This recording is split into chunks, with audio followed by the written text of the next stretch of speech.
It's time now for the FanDuel Fantasy Minute, and we'll start with the quarterbacks. At Andy Dalton, one of the best values of the week. After all, he has the NFL's longest streak of consecutive games with multiple passing touchdowns, with 5 of them, and he's got those in 6 of his last 7 as well. Now he goes against the Chiefs. They've given up multiple passing scores in every game this year and a league-high 10 passing scores on the season. I also like Carr. He's coming off of back-to-back games with over 300 yards and multiple touchdowns passing.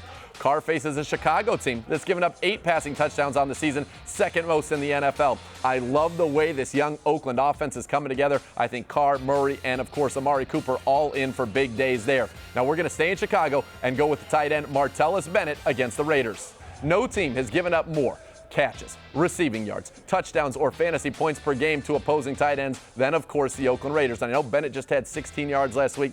He's going to do a lot better than that, maybe 10 times. After all, Tyler Eifert, Crockett Gilmore, and Gary Barnidge all had career games in terms of yards receiving against the Raiders in the first 3 games of the season. If Bennett does that, that means he's going to have 136 on Sunday. That's the FanDuel Fantasy Minute. Log on to FanDuel.com/Cleveland and get in all the amazing Browns contests to win those prizes and that money.